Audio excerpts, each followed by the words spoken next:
here we go. This is my new purchase. I'm gonna fill y'all in on the details of it and then kind of what the goal is long-term in the plan for this bike or for my new toy. Here we go. There she is.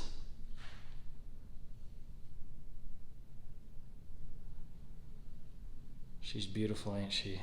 So this is my Honda 2016 Honda CRF450R. This is wrong. This definitely does not have 12 hours on it. We are in 2024. But yeah, I just picked up this bike and already I've done quite a bit to it, at least in terms of like maintenance. So yeah, no telling how many hours this thing has on it, but it probably had quite a few just due to the state that it was in terms of the fuel pump going bad and stuff like that. So this bike sat for about 1.5 years, and so I emptied the gas and changed the spark plug. The spark plug looks horrible. I actually have it over here. This is the old spark plug. The new one obviously was not rusted. I think there was water getting into the that top spark plug, the rubber piece goes over it.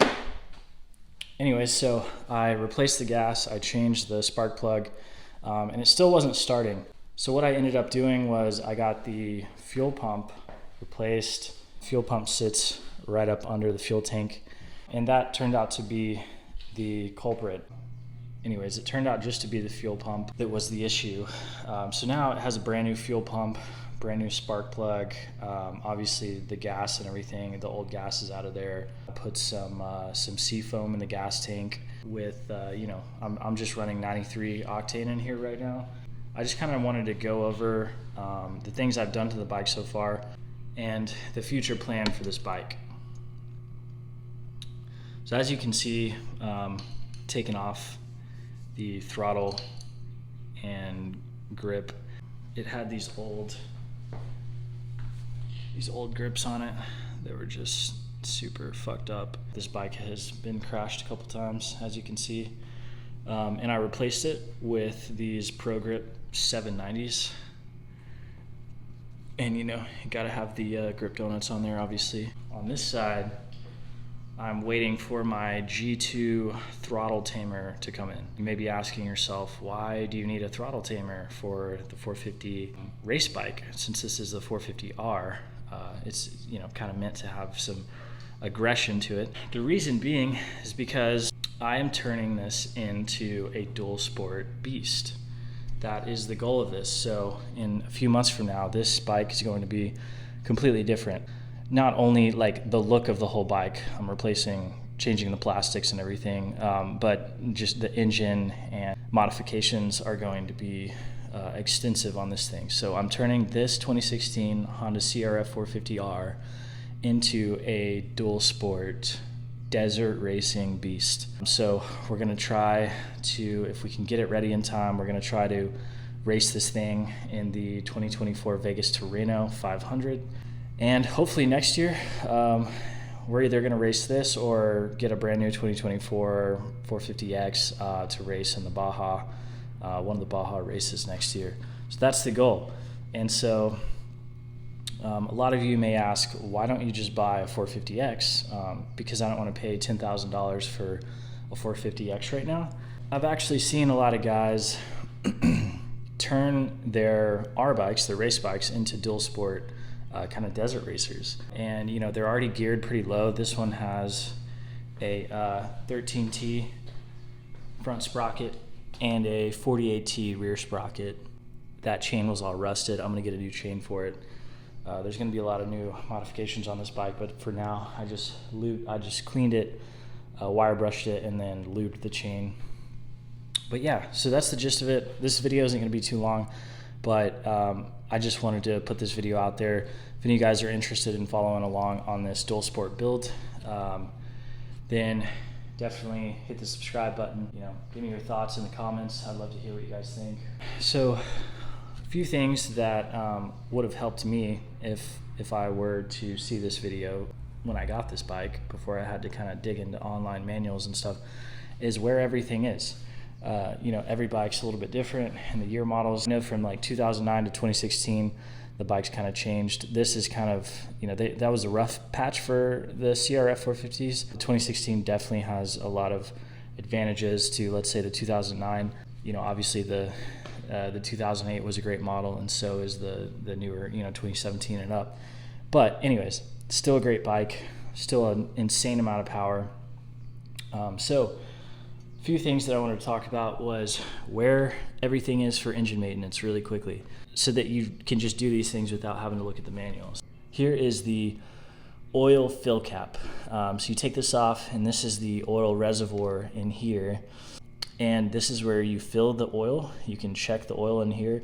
The stock oil fill plug comes with a dipstick. This does not, so I just put what the manual says, which is exactly 0.66 0.66 quarts of oil this takes. There's also a little fin in here that when you put 0.66 quarts of oil in here, it actually hits the top of that fin perfectly. So I don't know if that was like purposeful or what. The fin kind of blocks the flywheel in here or something. I don't know. So here is the oil filter.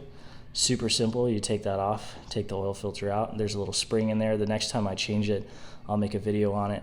It's super easy to do. The new oil filter usually comes with a replacement O-ring. Another thing I did was these bikes run super hot. They're known to run super hot. And so I'm gonna have to figure out the cooling issues, especially if we're doing desert racing. You know, a lot of the desert racing, you're going pretty fast.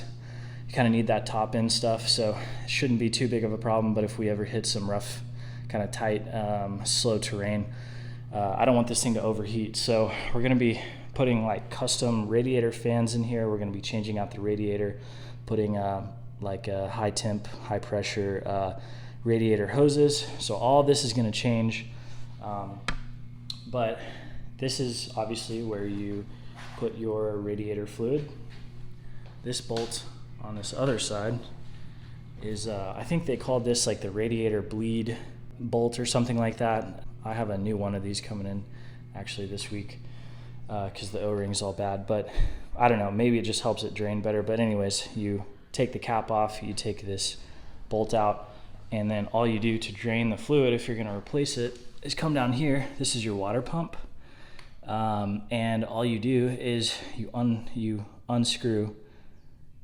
Is this leaking or is this oil? I don't know if this is oil or not. I may have not tightened that enough. Kind of scared to over torque these, and I don't have a torque wrench, so that may just be a little loose. There's definitely not a crack, and that is a new O-ring or new washer. So, but yeah, you just take this out and it just comes spewing out. Then you can, once it's empty, you can close it, or I like to kind of flush it a little bit, and then you put this screw back on and you fill up your coolant in here. So for the temperature issues, I'm using engine ice coolant, hands down. Most of you probably know what this is, but or have heard of it. This is like the best thing for these CRF 450s. This can, I was told, that coolant can lower the overall temps in here 2 to 3 degrees, which isn't a lot, but you know, anything helps. And then for the transmission oil, so the engine oil that you do on the other side, in the manual it says you change it every 15 hours. The transmission oil you want to change every 3 engine oil changes. So it's super easy to do. This is for the transmission oil. It says oil on here, but this is for transmission oil. This is the transmission oil fill cap or fill plug. This little screw right here is actually the transmission check bolt, or the transmission oil check bolt. So if you want to ever check how much transmission, or if you have enough, you start the bike, let it run for 3 minutes, turn it off, and then you will unplug this bolt or unscrew this bolt, and you should have a little bit of excess transmission oil drop out. If you don't, you may not have enough transmission oil. Anyways, to change it, you want to leave this plugged in. You take this off. Transmission oil drain bolt is actually under the shifter, right there where my pinky is. That bolt back there, way back there. There, I'll try to point. This one. Take that out, and the transmission oil will drain. And then you simply fill it with, as the manual states, 0.68 quarts of transmission oil in there. You can actually use the exact same oil. So the oil that I'm using, because we're in Texas, it's hot all the time, is this AMSOIL 10W40. You use this for, this is full synthetic, use this for your transmission oil and your engine oil. You do not have to, whatever anyone says, use a different oil for your transmission oil. It's the same freaking thing and it works just as well. Oh yeah, I forgot to show you the oil drain, engine oil drain bolt is actually right there. Super easy to get to. So I replaced all the oils in here. I put the engine ice coolant. So far I've changed that grip. I'm waiting on my G2 throttle tamer to come in to put this on. And that throttle tamer, I'm probably gonna put a 300 or 400X cam on it. And basically what that does is, instead of the stock kind of throttle, it'll create a more linear, depending on the cam that you use. The cam is not perfectly cylindrical. It kind of goes up and then curves. So for the first half of the throttle, depending on what size cam you use, you can tame it a lot and make the throttle, you have to twist it a lot more to get to the halfway mark in the throttle. But it makes it to where if you're like, you know, woods racing or real sandy racing, or like, you know, going up rocky hills or whatever, it's a lot easier to do that and to control the throttle in the first half of the throttle pull. And then the second half is just the stock kind of, you know, cylindrical curve to it. I think that's gonna help when I get into the real nasty stuff, just control this, keep it from stalling and things like that, because people have a lot of problems with these. So that's kind of the first step. I'm probably going to end up re-gearing this anyways. We're going to be putting a new clutch in. We're keeping the whole gearbox. I know it's not a wide ratio, this is a close ratio, but I think it's still going to be fine. I'm going to put a lighting system on this, upgrade the stator, put a battery on it. This is just a kickstart. I think I'm just going to keep the kickstart. I'm not going to have a electric start. There's probably a million things that I'm forgetting. Oh yeah, we're gonna do new exhaust, probably FMF exhaust. There's dual factory exhaust right now, but I'm gonna change that. We're gonna put an 18 on the back, just make it a little bit more heavy. It's a 19 right now. The 18 is actually heavier than the 19-inch tire, so we're gonna do that. Give a little bit more weight to the drive train system. And then another thing we're going to do is put a heavy flywheel in here. So we're going to add about 12 ounces to that flywheel, or we're going to replace the flywheel with another one that adds 12 ounces to the system. So that's going to help too, kind of tame the low end a little bit. This is, you know, not going to be a motocross racer bike anymore. We're moving into the direction of a dual sport.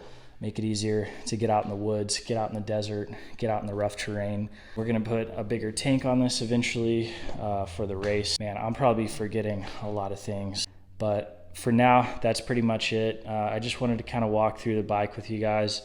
If y'all have any questions, ask me, leave it in the comment. I'm learning about this bike myself. I couldn't find a lot of videos on this, so I just figured I'd do one to help everyone out that has a 2009 to 2016 year model 450R, CRF450R. Yeah, that's pretty much it, guys. Thanks for watching. If you want to watch this journey, or if you have a CRF450R 2016 model or before, subscribe. Or even if you don't, even if you have a brand new 2024 Honda or a freaking Husky or whatever, hit the subscribe button and like this video, and let me know in the comments what other videos that you guys would want to see. I'm open to anything, and I just want to kind of have fun with it. So peace.